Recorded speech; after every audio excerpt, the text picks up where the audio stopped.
योगी संसद में कह रहे थे कि वो उत्तर प्रदेश से 5,000 नौजवान को इजराइल में भेजे हैं निर्माण के कार्य करने के लिए। सीना चौड़ा करके हंस हंस के ये बात वो पूरे देश को बता रहे थे कि हमारे नौजवान वहाँ जा रहे हैं, 1.5 लाख रुपया महीना कमा रहे हैं, रहना और खाना फ्री। कब भेजा गया थे वो जो नौजवान को भेजा गया था इजराइल? कब? जब वहाँ युद्ध चल रहा था। सैलरी कितना बताया गया? 1.5 लाख रुपया, खाना और रहना। आप अगर ये दोनों को भी जोड़ दोगे तो 2 लाख रुपया होता है। माल रहना और खाना अगर आप खुद से खाएंगे, अगर वो इजराइल वाले नहीं देंगे फिर भी 2 लाख रुपया आप ले लो। आपको ये पता है कि वहाँ पर इजराइल में एवरेज सैलरी है, एक आम इंसान का एवरेज सैलरी है 3 लाख रुपया। 3 लाख रुपया इजराइल के देश के हर इंसान का सैलरी है, हर इंसान कमाता है एवरेज सैलरी। और वहाँ पर क्यों भेजा गया है? मजदूर के काम के करने के लिए, मजदूर के काम। यहाँ से कोई इंजीनियर साइंटिस्ट नहीं भेजा गया, वहाँ पर भेजा गया मजदूर के काम करने के लिए। कब? जब युद्ध चल रहा था। क्यों भेजा गया? जब वहाँ पर जो युद्ध शुरू हुआ, इजराइल और जो फिलिस्तीन में जो युद्ध चल रहा था, तो वहाँ पर का जो जितने बंदे यहाँ काम करते थे इजराइल में, युद्ध शुरू होने के बाद यहाँ से सब चले गए वहाँ अपने देश, या फिर भेज दिया गया उनको। तो फिर वहाँ पर मजदूर के भारी कमी आ गए। तो उसको पूरा करने के लिए हमारा देश है, भारत है, तो फिर उनको भारत याद आ गया। तो भारत से उन्होंने क्या लिए? मजदूर लिए। उनके नज़र में भारत क्या है? मजदूर वाला देश है। यहाँ से वो इंजीनियर साइंटिस्ट नहीं लिए, मजदूर लेके गए हैं। कितना रुपया दे रहे हैं? 1.5 लाख रुपया, जबकि 3 लाख रुपया एवरेज सैलरी है इजराइल के हर एक इंसान का।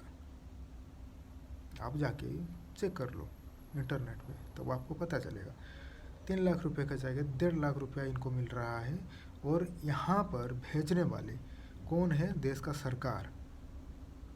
सीना चौड़ा करके कह रहे हैं कि हम वहाँ पर गुलाम भेजे हैं, मजदूर भेजे हैं। क्या काम करने गए हैं वो लोग? क्या काम करने गए हैं? मजदूरी, सिविल का काम करने गए हैं। निर्माण के काम को सिविल का काम कहा जाता है। और रोते रहते हैं दिन भर वो हमारे देश वाले कि देश छोड़ के क्यों लोग बाहर जाके बस रहे हैं। क्यों नहीं जाएंगे वो लोग? बताओ। यहाँ पर आपने खाना ठीक से नहीं दिया, ठीक से शिक्षा नहीं दिया। किसी का तबीयत खराब हो जाता है तो उसको इलाज कराने के लिए कोई संसाधन नहीं है उसके पास, कमाने के लिए कोई संसाधन नहीं है। संसाधन है लेकिन कोई ज्ञान नहीं है। ज्ञान नहीं रहेगा तो इंसान कैसे कमाएगा? कैसे उसके दिमाग में अच्छे अच्छे सोच आएंगे अगर बिना ज्ञान का कोई इंसान होगा? तो देखो देश का हाल क्या है। देश में आप रखोगे लेकिन कुछ दोगे नहीं, क्या फ़ायदा? और फिर जब लाचार हो जाएंगे लोग तो क्या करोगे? बाहर जहाँ युद्ध चल रहा होगा वहाँ पर आप आदमी भेज दोगे मजदूरी करने के लिए। आज भी महात्मा गांधी जी को कहा जाता है कि द्वितीय विश्व युद्ध के समय पर उन्होंने सेना भेज दिया थे, मतलब भारत से आदमी भेजे थे, इसीलिए उनको भी तिरस्कार का सामना करना पड़ता है।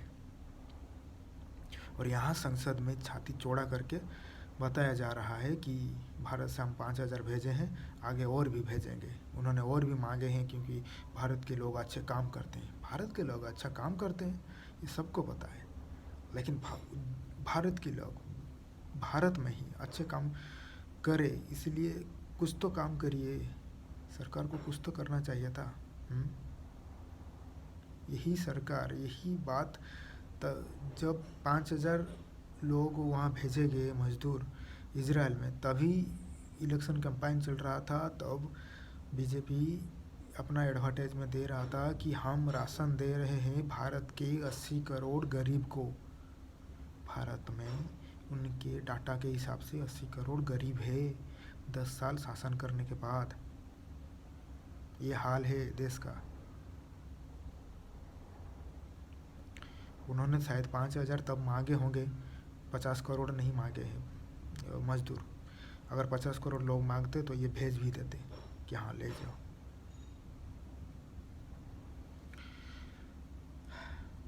ये हाल है देश का। क्यों नहीं छोड़ के जाएंगे देश के लोग? क्यों नहीं जाएंगे?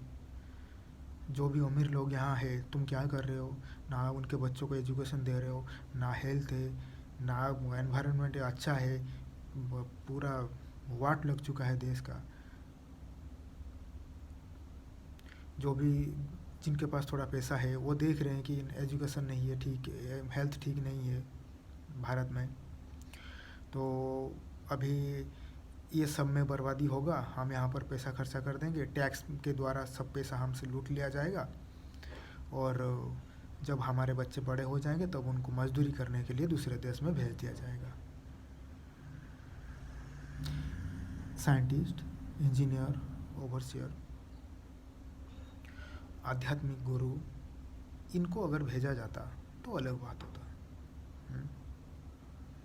सीना चौड़ा करके बोलो कि हमारे देश से इंजीनियर इतने गए हैं, उनके देश को आगे बढ़ाएंगे और फिर हमारे देश लौट के आएंगे।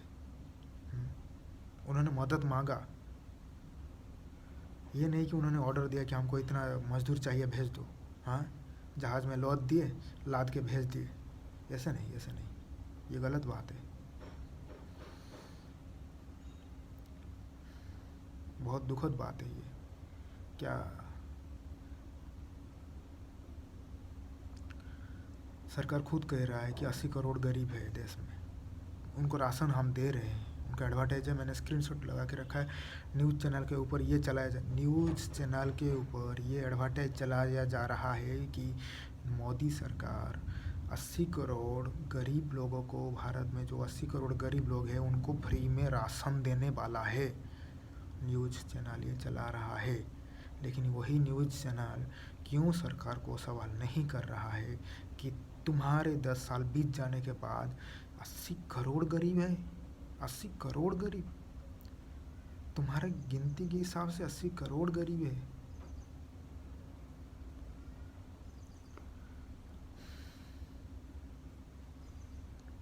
तो क्या कहा जाए, देश का हाल ऐसा है। अगर कोई कुछ कह देता है तो उसके ऊपर कार्रवाई। इंजीनियरिंग डिपार्टमेंट बैठे हैं, सेंट्रल बिजनेस इन्वेस्टिगेशन वाले बैठे हैं, घर भेज देंगे, ये कर लो, उनको उठा लो, कूट दो, पीट दो, उनका बदनामी करो।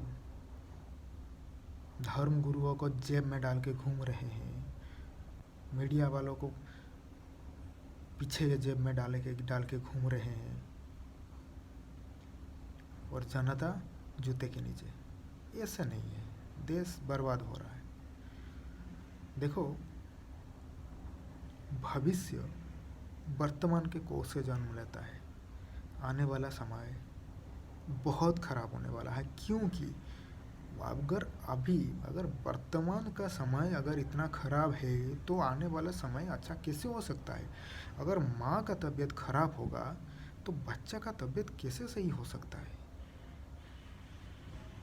बहुत ज़्यादा चांसेस है कि बच्चा भी विकलांग होगा। वर्तमान की कोख से भविष्य पैदा होता है। अगर वर्तमान का देश का हालत अगर इतना खराब है तो भविष्य का हाल क्या होगा?